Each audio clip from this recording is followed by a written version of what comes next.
Okay, so I just wanted to walk you really quickly through some aspects of Sumo.fm. You'll notice here that I have logged in. It's pretty easy to create an account, kind of basic stuff. First thing you'll want to do is get a picture that you can work with. Now I'm going to open from my computer. You can upload from a URL if you have things on Flickr or what have you. I'm going to skip over to my desktop here and pick what was I going to pick? Let's pick this one, because he's kind of fun, and it's vertical. And you'll notice that you can open more than one image at the same time. I went to the mountains on our long weekend here that we had, so you get to see some of my little fun pics. So what I wanted to show you is a couple of things. One, you have all of the tools that you have with, say, a Photoshop Elements, Photoshop Light, any of those kinds of things, all available to you.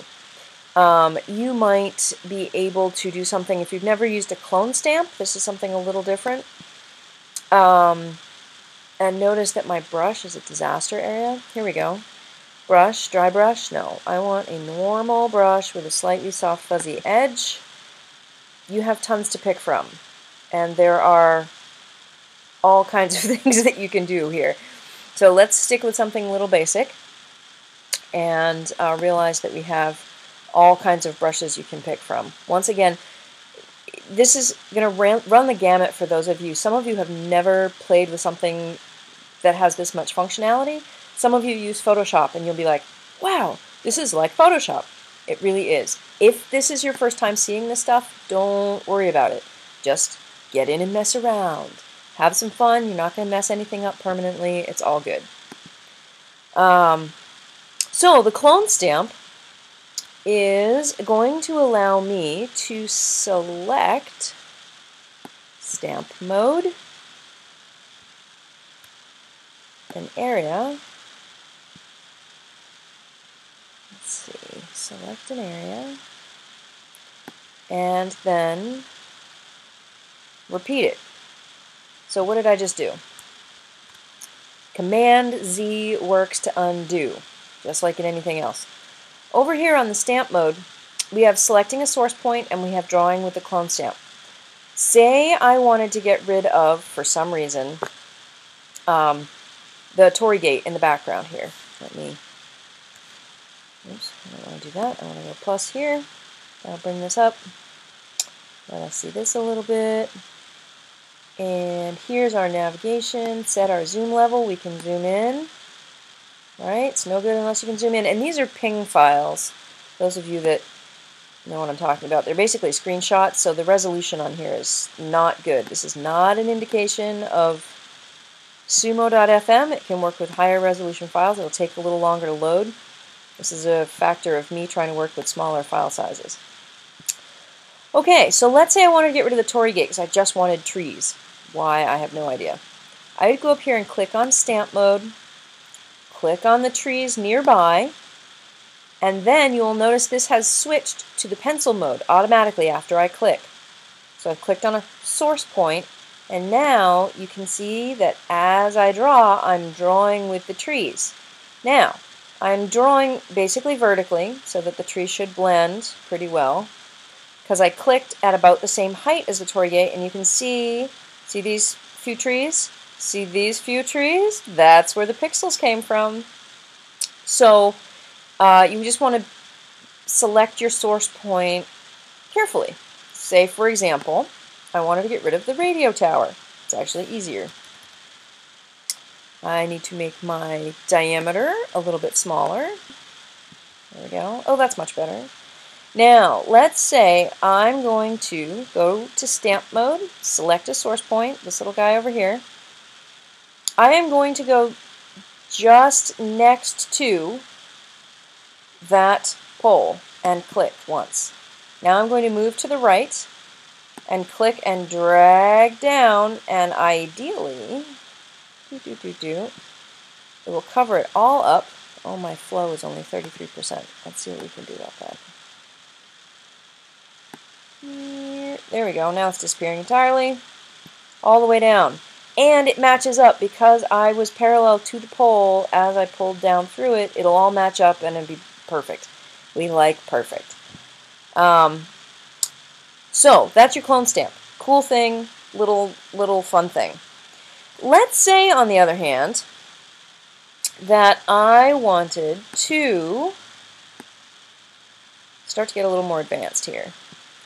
Let's say I wanted, and this has a lasso tool, but no magnetic. Well, no, it has is that magnetic? No, no magnetic tool. I knew there was something odd about that. So you can trace around something to select it, but you can't have it stick the way you usually do in Photoshop. Or you can use the magic wand tool. I'm going to do a really quick lasso job just to make a point here. And just seriously draw around it. No big deal. I'm not zoomed in. We have really icky... Ugh. Whoops. Need the fingers. Being really fast here. And we're just going to cut him off the knees. Look, he's selected. Okay.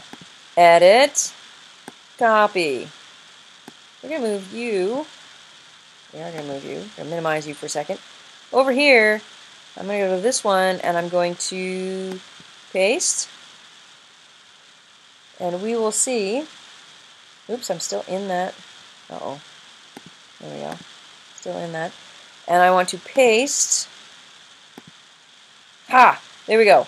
Paste my little guy into my mountain. Now, see how I can move him around? Look down here in the lower right corner. I'm going to move my color picker out of the way. These are your layers.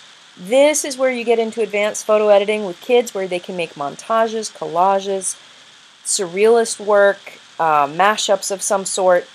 As long as they're pasting, they will have these things on different layers. The easiest way, by the way, to clean this up after you've pasted it is to go in with your magic wand tool and select, I don't need contiguous, on that layer. And I've got to be on that layer, right? See over here, I'm on layer 1. It will select, should select, there we go. Hold the shift key down to add to that. All that light blue stuff, I can hit delete, it'll cut it right out, and then my little guy has a much better outline. Okay, so to get rid of this little blue outline because it's selected, we're going to go to select, and we're going to deselect. Command D, this is Control D, but Command D. I think it is Control D on your Mac, but we could just do it here. Deselect, and it's now deselected, and you see we have a much cleaner, sharper outline around our guy. I didn't get all of it. You can go in with an eraser tool and erase that, but there you go. The other thing to bear in mind is that you can add a new layer down here, add a new layer, click on that. Let's say I want to, I have to show you this because it's just way cool. This is a symmetry tool. Brush, dun dun dun, dun dun dun, where's my color?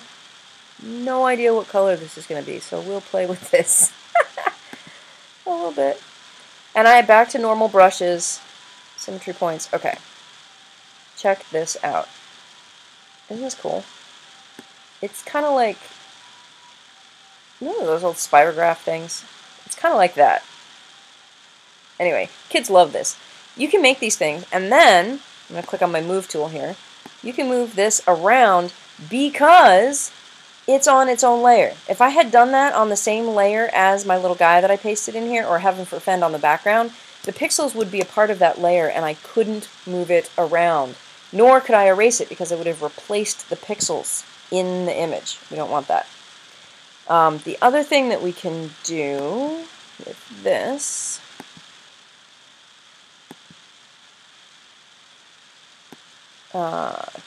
we should be able to free transform, which means we can take this thing we put on the layer that was really big and make it a whole lot smaller. And we can squish it intentionally or not, but if you hold the shift key down, it'll keep the relative proportions, much like what Josh was showing us in his screencast. Yay! Anyway, same idea. You can play around with these things. There's all kinds of shapes. The custom shape tool, funky shape tool. You can fill with a gradient with these things. Serious, different kinds of gradients. pick your gradient, look at all these things. You can make your own colors, drag the colors over from your color picker, or, well, maybe from swatches. I have to do this from swatches. Gradient, blah, blah, blah. Oh, maybe I have to do it another way. Anyway, play around with this. You should be able to change these colors. Then you can do it from here. I can watch me add blue. Oh, nightmare. Alright, so you can totally mess around with these things. It's just a great tool. Seriously, if you need some graphics for something. I know I'm the art teacher saying this, but you never know what kids are going to need for a project. So, there you go. Set them loose. Set yourself loose. Have some fun. And see what happens. That'll get you this far. Then when you get done, you're going to want to save this to your computer. You want to save this as a JPEG. Now, I'll actually show you one more reason why you might want to ping, but for now, save it as a JPEG. It's going to compress all of these layers, so finish what you have to do at one setting, right? Give it a different name than the image that you were working with, because this was still Kamikochi 1 ping, because that's the name of the file on my desktop, and I'm saving it back to my desktop. It would be bad if it was named the same thing. Keep it 100% quality. It's going to be a lossy file, but that'll be okay. And then you can just save this, and it'll save right to your computer, no problem. Or you can put it anywhere you want, I guess, but desktop is a good place for me. A little messy at this point, but such is life. Okay, so the other things you can do while we're at it, you have a whole bunch of filters you can play with or not. Your adjustments, these are the same things that you have in, or pretty much what you have in iPhoto, although a little bit better. Levels, desaturating, all of these sorts of things. Really fun.